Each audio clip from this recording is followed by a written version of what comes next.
buenos días a todos. Muchas gracias por vuestra asistencia y quisiera empezar esta mesa que titulamos Naufragios y Cultura Marítima pidiendo un minuto de silencio por la trágica desaparición de nuestro reloj de arena.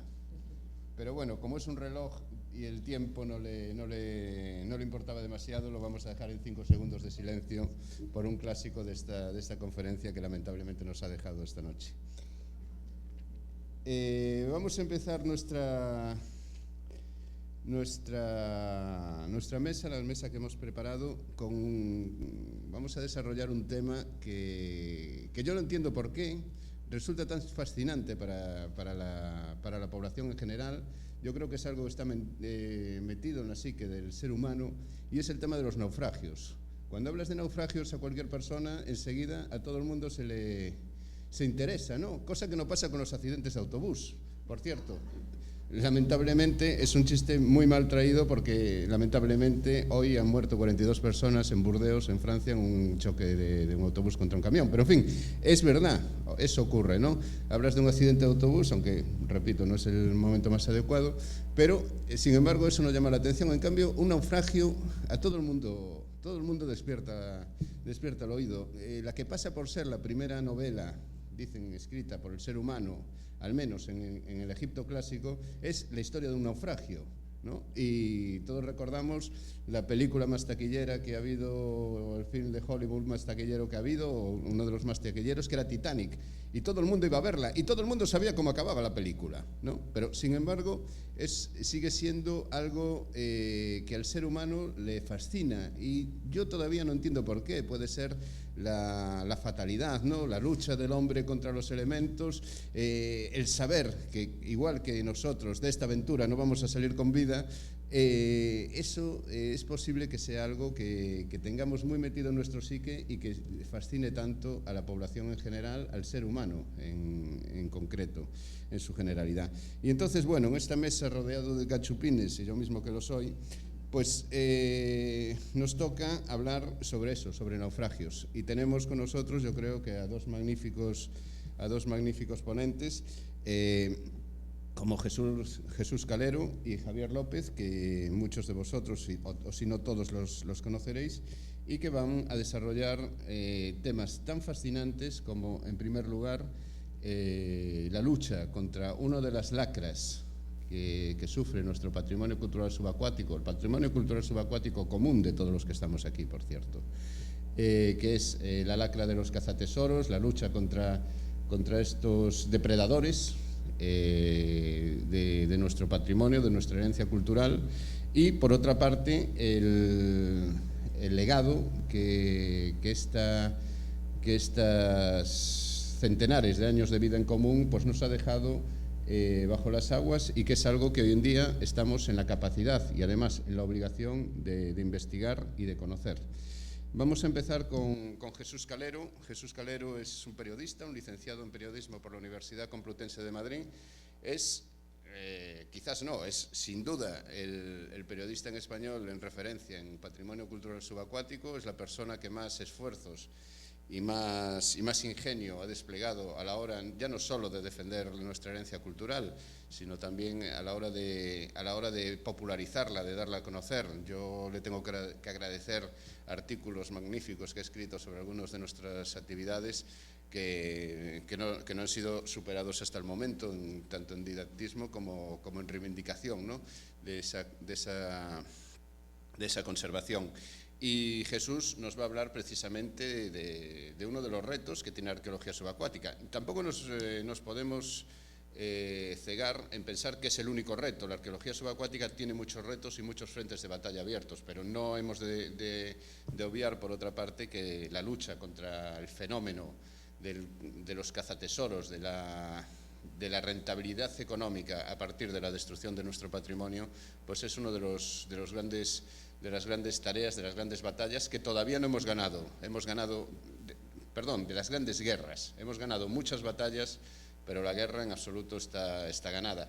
Y también hemos perdido otras muchas batallas, y ahora mismo, a la vez que estamos hablando nosotros en en este coloquio, en este magnífico coloquio, por cierto, que Flor ha organizado tan magníficamente y Elina ha desarrollado, pues al mismo tiempo están teniendo lugar en Panamá unas actividades que estamos seguros, no nos cabe ninguna duda, que conllevarán a buen término el ganarle una nueva batalla a estos depredadores de nuestra historia. En fin, no me extiendo más porque no me corresponde hablar a mí aquí hoy, sino que ya les dejo con Jesús Calero y su exposición, que estoy seguro que será magnífica. Muchas gracias. Muchísimas gracias, Miguel, por tu generosa presentación. Muchísimas gracias también a Flor y a Guadalupe por haber considerado siquiera la idea de que un periodista podía colarse como polizón en un coloquio del nivel que tiene este. Me siento muy honrado y también me siento un poco impresionado ante el reto de serles útiles, de entablar algún diálogo que pueda aportar desde mi actividad una visión que probablemente el mundo académico debería incentivar. Y ese es un poco el objeto que yo he imaginado por el cual he venido aquí a hablarles. Entonces, yo pienso que es un momento muy importante el que vivimos para la arqueología subacuática, porque ya no basta solo con hacer el mejor trabajo académico. No podemos evitar poner la mirada en el mundo, como hemos visto que hacen los más jóvenes investigadores, aportando nuevas metodologías y nuevas miradas, que están atentos a todo, porque justo ese es el mundo donde debemos actuar, donde toda nuestra inteligencia y tenemos que lograr con ella toda la unión y toda la armonía de la que seamos capaces para que el patrimonio subacuático al menos reduzca el peligro en el que está, porque está en peligro. También es un honor estar aquí porque hablarles da mucho sentido a toda esta batalla que Miguel comentaba, que he mantenido durante los últimos 8 años, hasta donde las fuerzas me han alcanzado, con el fin de también cambiar una impresión muy propia del periodismo, que es que el patrimonio subacuático se acaba detrás de los tesoros y de los piratas. El problema es mucho más complejo y tiene muchos nombres de los que luego en el turno de debate también podremos profundizar. Como algunos otros ponentes de esta disciplina que yo abordo como espacio cultural, digamos, la naturaleza marítima, yo solo tengo un pequeño contacto con la historia y con la arqueología. De hecho, el periodismo tiene un mandato que es urgente, que es actual, que es el presente y que se lleva bastante mal con la mirada reposada que un científico tiene que arrojar sobre el mundo. Por ello también tengo que pedirles disculpas, puesto que miro desde ahí, es mi atalaya, y tengo que abrirles la puerta al ruido del mundo. Ese es mi trabajo, al mundo que nos circunda, porque también es parte de la cultura hoy en día, y si estamos hablando del espacio marítimo como un entorno cultural, no podemos estar encerrados. Tal vez soy el único hoy aquí que tiene entre sus manos, precisamente por eso, un aspecto que resulta no ajeno, sino incluso antitético a cualquier aproximación científica. Y les pido también disculpas por ello. Las fuentes que empleamos los periodistas son tanto escritas como orales, en eso nos parecemos a los antropólogos del último minuto, aunque algunas pidan el anonimato a veces para protegerse y otras no tengan una fiabilidad contrastada. Pero el camino que nos lleva a la veracidad es así. Tenemos que contrastar, tenemos que comentar, hablar con todo el mundo sin excepción, ir a los lugares, buscar en el mar proceloso de la información una ruta tal vez, solo tal vez segura, hacia la isla de los hechos contrastados. Pero nunca es segura del todo. Vengo a hablarles de una batalla cultural, de cuya gravedad demasiado tiempo hemos sido inconscientes, por la invisibilidad del patrimonio sumergido. Es por ello que vengo a darles una parte que sí se ciñe total, radicalmente al ámbito de este encuentro, al espacio marítimo y el entorno cultural, del pasado y del presente. Me inquieta pensar que tal vez el fenómeno de los cazatesoros, eminentemente del mundo anglosajón y caribeño, aunque no solo, esté íntimamente relacionado con el fenómeno de la piratería en los siglos XVII y XVIII. Me inquieta que su narrativa tenga más éxito que la que aportan ustedes, los científicos, con tanto esfuerzo y seriedad, y que la ofrecen a la sociedad. Me preocupa quién habita nuestro pasado. A menudo, los intercambios culturales que nacen en un momento histórico marcado por el conflicto continúan siendo conflictos de carácter cultural cuando ese momento histórico está olvidado y de una forma que resulta difícil de apreciar con perspectiva. Lo cierto es que el patrimonio cultural subacuático de origen hispánico se ha enfrentado desde los inicios de la arqueología y el buceo autónomo a una actividad destructiva del contexto que lo tiene marcado como objetivo prioritario. El expolio de las valiosas cargas de los galeones ha sido una de las mayores motivaciones de las empresas que, utilizando la más avanzada tecnología, no han sabido, sin embargo, comprender que ese patrimonio sobre el que ejercen sus actividades mineras tiene una historia que contarnos y que su disolución en el mercado, sin que haya sido objeto del estudio que merece, solo es comparable con su desaparición. El mar, me gusta decir, bate la costa con olas antiguas y de nosotros depende que se pierda su significado cultural. Todos los países en cuyas orillas hay noticias de pecios hispánicos han recibido la visita de los cazatesoros. Desgraciadamente, su continuada actividad ha generado en el lugar que debería ocupar la historiografía y el conocimiento un relato muchas veces manipulado de nuestra historia, la que todos compartimos, simplista y desculturizador, reducido a gusto por la aventura de los piratas y a la codicia del oro y la plata de los sangrientos conquistadores. Una visión que, por cierto, justifica el expolio para estas empresas. Afortunadamente, la comunidad científica que ustedes representan y un número creciente de ciudadanos se ha empezado a interesar por la divulgación del estudio de la gran historia naval del mundo hispánico en la Edad Moderna. No somos descendientes de una tara moral y debemos explicarlo claramente a todo el mundo. Tal es la responsabilidad a la que ahora nos enfrentamos.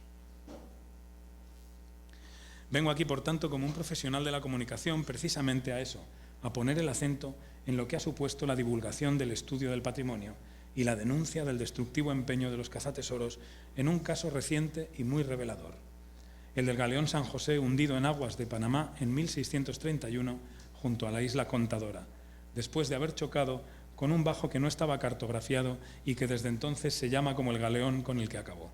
Su hundimiento fue una lenta agonía que hemos podido rescatar, un recorrido de 60 millas desfondado tratando de salvar parte de su carga.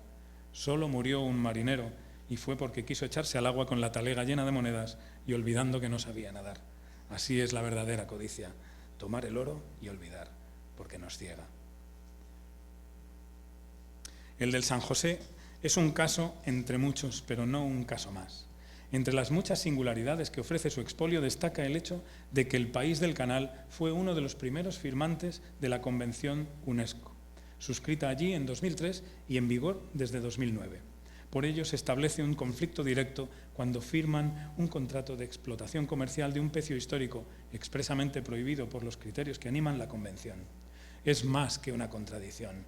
El primer contrato entre el Gobierno de Panamá y la empresa IMDI fue suscrito en el mismo 2003, como si pusieran al tiempo una vela a Dios y otra al diablo. A riesgo de deprimirles un poco, voy a resumir lo más brevemente posible los meandros judiciales que ha tenido todo este caso. Para empezar, aparte de la Convención de UNESCO, el artículo 81 de la Constitución de Panamá prohíbe la comercialización de los bienes patrimoniales. Con esto ya bastaría, ¿verdad? Pero la base legal del conflicto es un contrato de concesión de salvamento, número 231, de 25 de julio de 2003, entre el IMDI y el Ministerio de Economía y Finanzas, nada que ver con el patrimonio. Dicho contrato venció, por cierto, el 30 de diciembre de 2013 y existe una solicitud al Ministerio de Finanzas de que se extienda el contrato que llegó el 8 de enero de 2014, es decir, fuera de plazo.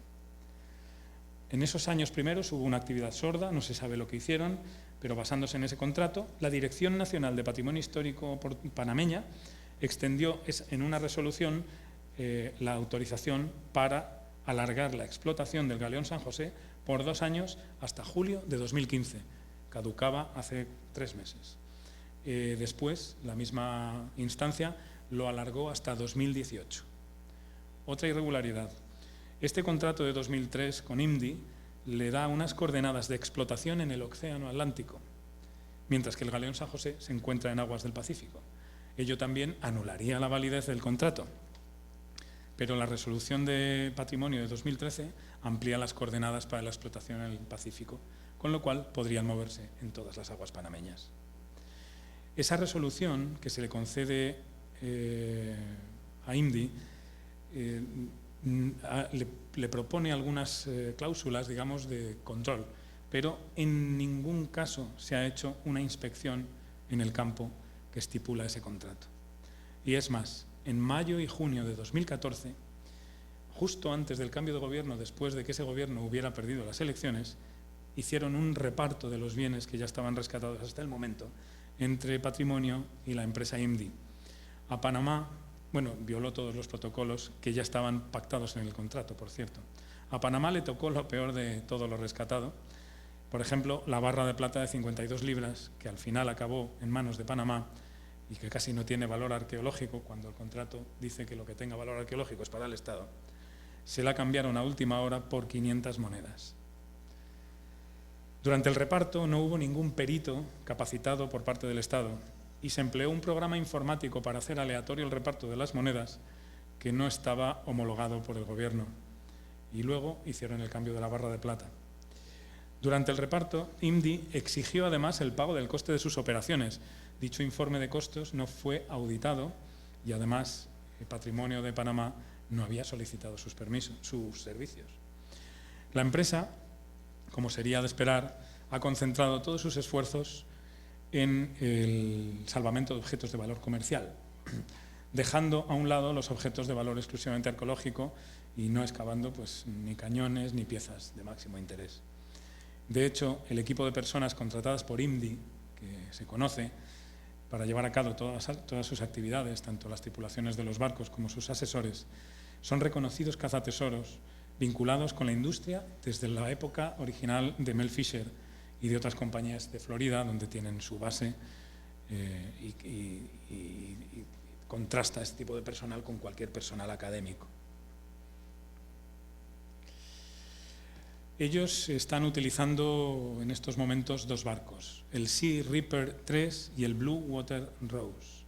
Ambos llevan lo que se llaman buzones en la popa, que son unos deflectores de la fuerza del motor, lo cual indica que su metodología es absolutamente destructiva. Ambos pertenecen al cártel, porque yo creo que hay que llamarlo así, el cártel de los cazatesoros de Florida.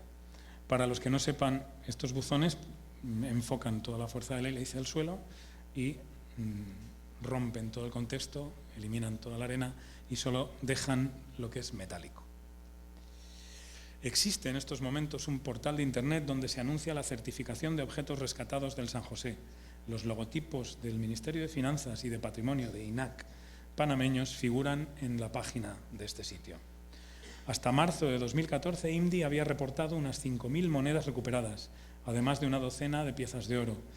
Pueden haber rescatado muchas más piezas desde entonces, pero no lo sabemos con seguridad. Hay una cantidad de otros objetos recuperados, tales como balas de cañón, de mosquete, bisagras, monturas de cañón y restos de cerámica. Hoy en día hay varios casos administrativos ya, por fin, abiertos y penales contra IMDI en Panamá. Y la Contraloría de Panamá ha invalidado toda la maraña legal de la que les he estado hablando en una resolución del pasado mes de agosto. A día de hoy siguen utilizando los logos de INAC y del Ministerio de Finanzas en la web que ofrece las monedas de San José. Como ya se ha dicho aquí, en estos momentos y por segunda vez, una misión de la UNESCO está en Panamá para valorar el estado del sitio y las instalaciones de IMDI y asesorar al gobierno sobre la mejor política al respecto. Todos deseamos que sea un éxito. Panamá no cuenta con un solo arqueólogo especializado en patrimonio sumergido en estos momentos. Más allá de la doble moral evidente del trato con cazatesoros y la firma de la Convención, debemos estudiar con atención lo sucedido para hallar una salida a esta descorazonadora realidad. Y lo primero que deberíamos aceptar desde el lado académico es que el prestigio de una iniciativa legal como la Convención no puede quedarse en un marco teórico.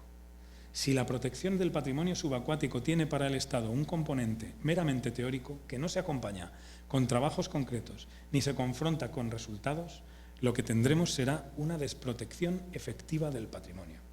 Esto es un hecho que muchos países con recursos y políticas diseñadas a este efecto hemos conocido, sin ir más lejos, España en el caso Odisei. Y es un hecho que antes había sido denunciado por algunos arqueólogos con brillantez y vehemencia, como Felipe Castro, que ha marcado la necesidad de que la Convención sea aplicada de manera integral para que no se quede, y nunca mejor dicho, en papel mojado. Estoy encantado de decir que México ha sido, desde ese punto de vista, el ejemplo contrario. No solo por su actividad pionera gracias a la figura de Pilar Luna, sino por el acierto que le ha seguido al dotarse de una gestión multifacética y continuada durante décadas en el INAH, y que se ha traducido en decenas y decenas de proyectos y de la que este coloquio es sin duda un epítome. Como decía ayer Pilar, son estudiosos de las ciencias sociales que realizan investigaciones sociales en servicio de la sociedad. Creo que no puede resumirse mejor el espíritu que debemos interiorizar para salir de la encrucijada.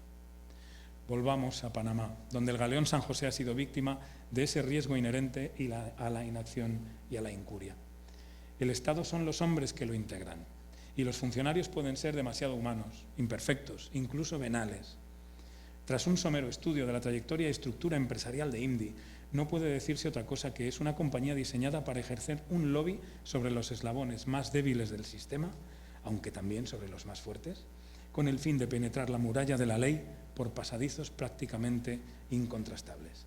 Y este es otro hecho relevante. Por legítimo que nos pueda parecer, el lobby de los cazatesoros, el debilitamiento de la protección legal, daña el patrimonio, inexorablemente. Hay pocos espectáculos de mayor tristeza que contemplar a los funcionarios que tienen encomendada la protección e investigación del patrimonio caer en las redes de estas empresas y realizar componendas con aspecto legal que acaban imponiendo el incumplimiento de la ley. El poder tiene oídos sensibles y si el Estado debe ablandar la legalidad para hacer permeable el sistema de protección, incurre en una grave responsabilidad hacia la sociedad, como veremos, y hacia el conocimiento. Es llamativo el detalle recientemente puesto en evidencia por la Contraloría panameña de que la renovación del contrato de INDI fue realizada fuera de plazo, con lo que todas sus actividades serán impugnadas, ya lo están siendo, desde el origen. La concesión de manera ampliada a una empresa de cazatesoros de licencias para explotar ilegalmente el patrimonio fuera de plazo es otro lamentable espectáculo que han dado miembros de un gobierno a los que debería pedirse, cuando menos, una disculpa, porque pusieron el patrimonio a la misma altura que una concesión administrativa de, por ejemplo, un canal de televisión a un grupo cercano al poder. Y el patrimonio debería estar a salvo de una actuación como esa. Pero estamos hablando de esa actuación impugnada y contestada. Y eso nos lleva a lo más importante. ¿Por qué? ¿Por quién? Y así empieza a ponderarse precisamente la capacidad que tiene el patrimonio subacuático para convocar a los ciudadanos en su presente, incluso con su futuro, en los valores cívicos, culturales, que son heredados, pero para los que también debemos asegurar una continuidad. La reacción, en el caso de San José, se ha debido a la publicación en la prensa y a las componendas con el poder y a la lógica movilización de la sociedad civil, sobre todo panameña, contra ello. A estas dos fuerzas, al periodismo y a la sociedad civil, los arqueólogos y los académicos vinculados con el patrimonio no deberían desdeñarlas jamás como aliados. Siempre se habla de la información que aportan los pescadores sobre los yacimientos, pues creo que la colaboración debería establecerse con la misma importancia. En este sentido, al compartir, divulgar, el espacio marítimo que alberga el patrimonio se convierte en un contexto cultural renovado, muy vivo, cuya incidencia en la sociedad apenas estamos empezando a explorar. A los dos lados del Atlántico hay partes de la historia colonial que nos resultan incómodas. Por ello también el estudio de este patrimonio amenazado es una oportunidad de espantar los fantasmas y hallar la ecuación en la que podamos asentarnos con agrado en un ámbito compartido de la historia que nos ayude a afrontar unidos los desafíos del mundo actual, que no son pocos. Hay otra contradicción muy interesante en el caso San José. Panamá es un país de riquísimo patrimonio que ha sabido generar una conciencia a favor de su historia y de sus bienes patrimoniales en tierra. el caso de Panamá Viejo, en el centro histórico capitalino, necesitado de una rehabilitación respetuosa, ha sido el motor que el Gobierno empleó para movilizar a la sociedad civil en los últimos años. Porque la cultura es la única causa que tiene ese poder. Es una promesa de múltiples beneficios. Algunos son tangibles, como el aumento del turismo, la mayor creación de industrias culturales y de servicio de todo tipo, así como el incremento de la obra pública en el entorno de desarrollo sostenible. Pero otros no son tangibles. El estudio de la historia de la ciudad influye en la conciencia que la sociedad alberga de su pasado y de sí misma. La valoración de un proyecto como ese incide en el orgullo de los panameños y anima también la vida cultural con publicaciones e investigaciones doctorales. ¿A qué dudarlo? La cultura es hoy ya, como se declarará próximamente en una conferencia internacional auspiciada por la UNESCO en París, dentro de un mes, la primera de las condiciones para el desarrollo sostenible. En pocos años ha adelantado a la ecología y a muchas consideraciones económicas. Pero resulta increíble que un gobierno como el panameño, que ha generado esa respuesta con el cuidado de su patrimonio onshore, en tierra, hiciera justo lo contrario en el offshore o subacuático y estuviera firmando a la vez un contrato para repartirse al 65% y el 35%, la cifra menor para el Estado, los tesoros extraídos del galeón San José con una empresa de tentáculos tan dudosos como Sombríos y que jamás ha presentado un proyecto arqueológico. Pusieron a un académico de la Universidad Nacional Panameña como garante de sus protocolos, pero ni era arqueólogo ni se ha presentado memoria alguna de las actuaciones oficialmente después de tantos años. Todo lo que rodea a los cazatesoros está falto de luz y explicaciones, al contrario que la ciencia. Así que no podemos poner paños calientes. El patrimonio cultural subacuático se encuentra en peligro real de enajenación cultural, de resultar amputado de la cultura que porta en aras del valor de mercado que alberga un registro histórico que muchos y poderosos elementos fuera y dentro de los gobiernos sueñan con vender, pieza por pieza o al menos emplearlo como un elemento especulativo, con tal de quitarse de la cabeza su existencia como problema. Y es así en Colombia, en Panamá y en tantos otros lugares, gracias a una magia inventada por Robert Marx, el viejo cazatesoros, y uno de los que ha actuado sobre más pecios hispánicos. Se llama el criterio de repetición y está defendido por él frente al Tribunal Constitucional colombiano y ante muchos gobiernos, y también ha sido blandido por otros epígonos suyos, la mayor parte de Florida, pero no solamente, ante quien tenga en sus aguas un pecio sospechoso de cargar tesoros. ¿Por qué un objeto metálico que lleva 3 o 4 siglos bajo el mar no va a tener valor patrimonial cuando es ese justo valor de la historia lo que luego se emplea como reclamo para su venta? Digámoselo a las autoridades, pues es responsabilidad nuestra, y digámoselos sin descanso. El patrimonio no es un problema, es una oportunidad magnífica, tal vez la más brillante que tenemos hoy en día, para que luzca una buena gestión. Todos los periodistas quieren hablar de tesoros, pero esa curiosidad debería ser nuestro aliado. Ayudémosles a comprender los términos de esta batalla, a modular el discurso. Para eso hace falta dedicación y continuidad, y una paciencia a la que les invito. Contra esa magia de Bob Marx, magia negra, podríamos decir, por el peligro que representa la falta de escrúpulos con la que se aplica para un fin lucrativo que a menudo destruye el patrimonio y es lesivo para nuestra dignidad histórica, que también compartimos, propongo utilizar otra magia, más blanca. Los medios de comunicación de todo tipo, lo mismo que las redes sociales, son un elemento nuevo en el que por primera vez desde los años 60 nos enfrentamos sin desventaja al discurso de los cazatesoros. Podemos rebatirles y decirles lo que sabemos y pensamos, publicar nuestras pruebas y nuestros argumentos.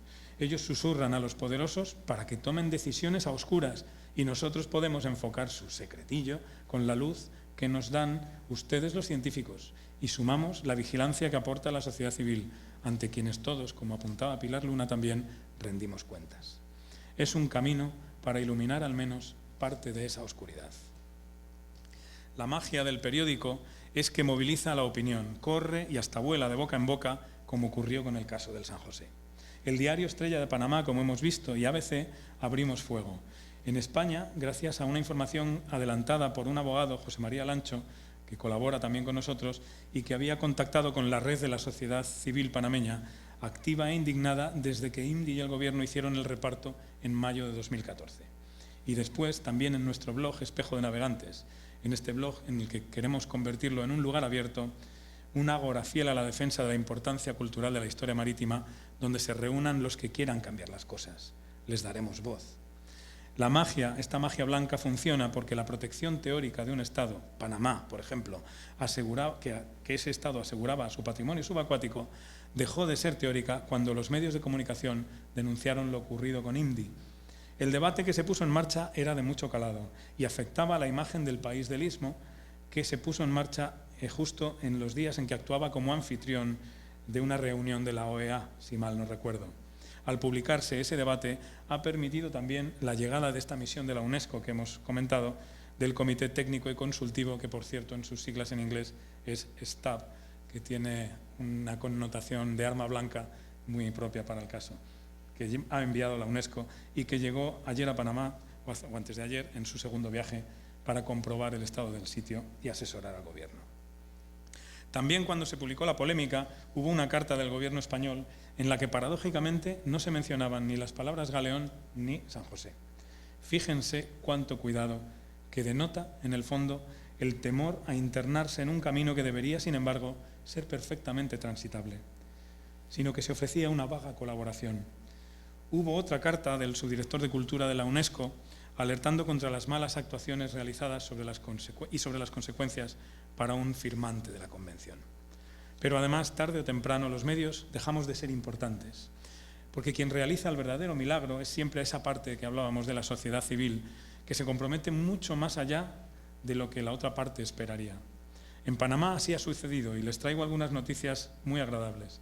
Aunque no puedo revelar alguna de las fuentes, puesto que están en puestos comprometidos, sí se trata de un alarde de civismo que es muy alentador. Ha sido un alarde de civismo en cadena. Ha sido tan serio que hace poco más de un mes, uno de los barcos contratados por la empresa IMDI, de retorno a Florida, donde tiene su base, recibió una visita bastante inesperada y hay que decir que inédita, dada la normal impunidad que gastan estos grupos, de los guardacostas de Estados Unidos, a los que les llegó un aviso de la sociedad civil panameña de las actividades sospechosas y fueron confiscadas en ese barco 93 monedas con las que habían redondeado el pago de IMDI por sus servicios expertos de destrucción de yacimientos. La pena es que antes de ir a Florida hicieron una escala en Jamaica y nunca sabremos qué es lo que dejaron allí, si dejaron algo, aunque llama la atención la coincidencia de los puertos históricos donde los piratas hallaban refugio. Una palabra sobre esta sociedad civil. Que haya de personas capaces de dedicar tiempo y dinero y que arriesgan su posición para que conste la denuncia de estos hechos y recolecten pruebas y se aseguren de que determinados funcionarios les llega la noticia de las dudosas actuaciones acumuladas y que llaman a 1 millón de puertas hasta lograr que en una sola de ellas haya un hombre responsable, culto y honrado, que se lleve las manos a la cabeza y levante un teléfono o cambie una decisión. Esa es una magia que a los periodistas se nos escapa. Es algo maravilloso y algo que alimenta la información con la que nosotros trabajamos, eso sí, y se contagia y vuela de arriba abajo y viceversa y crea una red de alerta temprana que a mí me gustaría comparar con los aviones AWAC de alerta temprana, pero de carácter social, porque entre otras cosas ha permitido esa red que conociéramos un episodio que aconteció el pasado mes de julio cuando la polémica empezaba a pintar mal para la empresa IMDI. Uno de sus directivos, el empresario, que por cierto es mexicano de nacionalidad, Alberto Vázquez, fue detenido cuando en plena polémica salía de un banco de Panamá, en un centro comercial, con una maleta en la que había miles de monedas históricas. Las miles de monedas que ya habían sido expoliadas y que estaban en esta caja que aparece aquí de seguridad en ese banco. Y tal vez haya monedas también de otros precios, aunque no tengamos nunca esa información. Las monedas, afortunadamente, le fueron requisadas antes de ser puesto otra vez en libertad. Así que hay que decir que sin la sociedad civil y sin el debate provocado por la prensa, nada de todo esto habría ocurrido. Debemos aceptar las consecuencias que todo esto tiene. Solo el conocimiento genera las defensas necesarias para que un pueblo agrande su cultura, gracias al compromiso de la sociedad civil el debate salta a un nivel muy superior, que es el que obliga al Estado a hacer efectiva la protección del patrimonio que le ha sido otorgada por la ciudadanía. Algo como el cumplimiento de la ley sin excepciones y un cuidado de la imagen pública del país. Pero déjenme que les avise, porque la política es un buey torpón y zafio. En el momento en el que se toman las primeras medidas sanitarias provocadas por ese debate público, los periodistas siempre, sin excepción, recibimos el mensaje de que lo dejemos ya. ¿Ven la contradicción? El cuidado del patrimonio es de todos y es como un trabajo de Sísifo. No podemos abandonarlo. ¿Y por qué? Y es a lo que íbamos. Pues por la cultura que debemos conocer, y nos están robando la historia al destruir los yacimientos. ¿Cuántos pecios hispánicos habrán sido destruidos hasta ahora por estas empresas? Están por los mares de todo el mundo y sabemos que allá donde antes que un cazatesoros llega uno de ustedes, un arqueólogo, la historia se recupera y se cuenta. Ya no hablamos de monedas ni hablamos de litigios, no es solo un tira y afloja, sino el deslumbramiento por lo vivo que está el pasado en nosotros. Sin salir de Panamá, estas fotos son de allí, casualmente ha sido hallado el Encarnación, un buque mercante asociado con la flota de Indias. Ya solo la imaginería creo que nos habla de otra sensibilidad. Y para investigarlo se ha creado un equipo internacional que va desde Texas a Medellín, pasando por Panamá y otras capitales, y que ha identificado el barco, ha estudiado su carga, su historia, su naufragio, y además ha preparado el camino para una intervención arqueológica sistemática que pueda rescatar toda la información que hay ahí. En sus contenedores hallaremos el retrato de una sociedad mestiza y compleja, que es la que vemos todavía cuando nos miramos unos a otros. Pero incluso en estos casos buenos hace falta un protocolo de actuación más fino. Aquí la convención también ha tenido un carácter a veces más teórico. Yo sé que España ha puesto en marcha algunos memorandos, uno de ellos con México, afortunadamente exitoso, pero sin embargo todavía no se ha concretado cuál tiene que ser el protocolo de actuación que pueda regir de verdad todos los detalles de un proyecto internacional en que todos cooperemos. Y eso estaría bien terminar de concretarlo, porque los estados que firman la convención deben también cambiar en eso. Al igual que cuando son las malas noticias, afortunadamente, el público responde con entusiasmo a las informaciones de la historia naval que compartimos. Con algunos de ustedes ya lo he comentado en algunas de las comidas y cenas de los pasados días. Esto es un cambio que hemos registrado nosotros en ABC y que nos da esperanzas a salir por fin de la mecánica de la idea de tesoro. En ABC las historias de navegantes, exploradores y conquistadores suelen colocarse como las más vistas de todo el periódico, y por eso hemos creado precisamente ese blog llamado Espejo de Navegantes, que les invito a conocer y a mejorar con sus visiones y a compartir en él sus investigaciones con nosotros, que nos las cuenten porque las queremos contar. Allí tendremos cada día ejemplos de cómo la historia está viva y resulta importante para el ciudadano hoy. Como bien dice Felipe Castro, una sociedad que descuida el estudio de su pasado es una sociedad débil, y el sentido del cuidado del patrimonio es precisamente el logro de una sociedad más fuerte, más saludable, más feliz y más inteligente. En el mundo globalizado no hay nada peor ya que la actitud colonial como la que representan las empresas de cazatesoros, que explotan el oro y la plata del pasado a costa de uno de los recursos más preciosos que quedan sobre la tierra, y que es el registro, aún no suficientemente estudiado e ignorado por buena parte de sus destinatarios últimos en la sociedad, de nuestras historias enlazadas. El año pasado en Madrid nosotros celebramos unas jornadas con el fin de dar un empujocito a la pasividad que también se registraba en España, o especialmente se registraba en España, y ha tenido esa pasividad hacia el patrimonio de la edad moderna, porque sí que conviene aclarar que hemos desarrollado una arqueología muy competente, muy brillante, en referencia al mundo antiguo, ejemplar y envidiable, con grandes proyectos, pero se entiende muy poco y se entiende mal que no hayamos realizado aún un proyecto de investigación y excavación integral de barcos importantes de la época moderna. A estas jornadas en Madrid invitamos a un sueco, a Johan Romby, una eminencia que trabaja ahora sobre este pecio, el Mars, que es una maravilla de proyecto. A mí me abrió mucho los ojos hablar con Johan Romby, porque nos estuvo contando cómo después del Vasa, que fue, digamos, su primer encuentro con esta época, y de otro pecio, el del Cronan, que también estudiaron bastante a fondo, se ha encontrado, al tener ya los tres, al estar con el Mars, se ha encontrado dibujando una visión de su pasado en ese momento histórico tan importante en el que nace el Estado-nación sueco. Y están descubriendo cosas que en la tierra ya no están en los registros ni en los archivos, que es un retrato muy fidedigno de la época en todas sus capas, con toda su complejidad. Y gracias a todo ello están entendiendo mejor también su presente. No en vano, el rey sueco ya es un asiduo visitante de la excavación cada verano. Y este es un deber que todos debemos asumir. Si lo dicho es cierto en el caso sueco, ¿qué no diríamos del caso hispánico? En el mismo momento en el que España en Europa está conformando el Estado-nación, también se está abriendo, por otro lado, a la era de la navegación oceánica y a las exploraciones. Y es el momento en el que los dos mundos se reconocen. Nos falta mucho conocimiento que darán las primeras 3 o 4 excavaciones que logremos hacer sistemáticamente. Porque la arqueología siempre tiene ese carácter de ir por delante de la historia y es una pena que no se haya actuado en este sentido hasta esa profundidad aún. Esperemos que todas estas cosas maravillosas que quedan por documentar lleguemos pronto a conocerlas. Ojalá las contemos y empecemos por la historia del Juncal, que estamos acá en Campeche, muy cerquita de ese proyecto, y también de la Encarnación, ese barco magnífico que veíamos en Panamá, y ojalá en España sumemos también alguno de los galeones como este de Ribadeo que nosotros contamos en ABC y que Miguel, mi maravilloso moderador, tiene localizado, como otros pecios que él también ha trabajado en Finisterre y que está estudiando, pero todavía no se han concretado en un proyecto completo y sistemático. Porque nuestra arqueología hispánica está necesitada de un éxito con cierta premura, pero me van a perdonar que les hago la fiesta, no nos podemos conformar con ese primer éxito.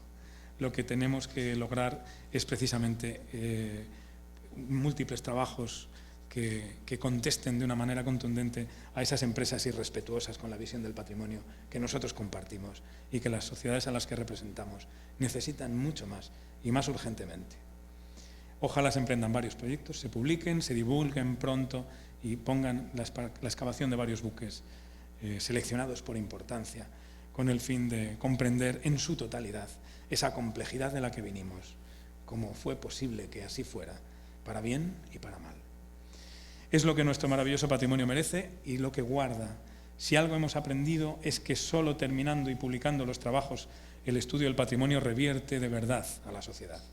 En el caso del San José poco se puede hacer ya, salvo contar su desgracia y cortar las alas a la empresa que lo ha estado expoliando con ayuda del cártel de cazatesoros de Florida. Al menos, como en el caso de la fragata Mercedes en España, el expolio sí ha servido para traer conciencia y rescatar una historia golpeada y mercadeada. Las noticias más leídas en ABC, que es a lo que íbamos, son las de fútbol y las de galeones, naufragios y exploraciones. ¿Eso les dice algo? La Champions ya se juega entre Chicharito, Cristiano Ronaldo, Messi y Blas de Lezo y Bernardo de Gálvez, entre otros. En Panamá hay una oportunidad clarísima para cambiar las cosas. Para empezar, hay una propuesta que me gustaría citar, la del citado abogado José María Arancho, que sería consolidar un concepto nuevo, patrimonio cultural subacuático común hispánico. Pensemos en ello. Supondría el reconocimiento de una nueva categoría de bienes públicos, que aproveche los pocos instrumentos legales que sí que se han demostrado útiles y efectivos para su protección, al menos ante los tribunales en Estados Unidos, como ha sido la inmunidad soberana, y potencien ese espacio común de reencuentro entre las sociedades hispánicas desde la ciencia, el respeto y la cooperación. Es importante conocer el peligro. Esta foto es de hace muy poco tiempo, desde que saltó la polémica, desde que la Contraloría ha impugnado el convenio con Indy, hay otro barco de los cazatesoros que sigue en las aguas del Atlántico y le estamos siguiendo y vemos que va a lugares donde hay documentados naufragios con tesoro. ¿Qué están haciendo? No lo sabemos, pero nos lo podemos imaginar. Para eso tienen los deflectores en las hélices. Así actúan ellos y por eso es más importante no perder nunca el foco. Como decíamos antes, el mar bate la costa con olas antiguas, olas que son el eco de otras olas y que son el eco de otras historias. El mar nos trae esas historias a nuestros pies desnudos en la orilla. Pero en nuestra conciencia como sociedad y como individuos, la historia también está sumergida está esperando a que alguien la cuente. Si lo logramos, daremos a nuestros conciudadanos una mayor capacidad para profundizar en lo que son y para defenderse de la frialdad en un mundo globalizado gracias a un sentido inclusivo y orgulloso de la identidad, basado en la cooperación que resulta necesaria para el estudio de este patrimonio, que es de todos. No hablemos de objetos, hablemos de conocimiento. Les propongo aliarnos para contarlo, para que todo el que quiera oiga el sonido de aquellas olas y profundice, porque ahondar es conocer. Y al pensar en la palabra ahondar, me vino a la mente un texto que se refiere a esas olas de las que hablábamos, antiguas y puntuales, que escribió el poeta español Juan Ramón Jiménez, pero que lo escribió en el otro costado durante su exilio en estas costas americanas. Había pensado también citar el cuento de Octavio Paz, de Mi vida con la ola, pero me parece que es más bien la visión de un náufrago de la ola. Sin embargo, la de Juan Ramón creo que se ciñe perfectamente a lo que he intentado explicarles. Dice así: mi vida es esta ola, una vez, otra y otra. Rompe en la extraña costa, deja su espuma sola y una vez, otra y otra, vuelve por donde ahonda. Muchas gracias.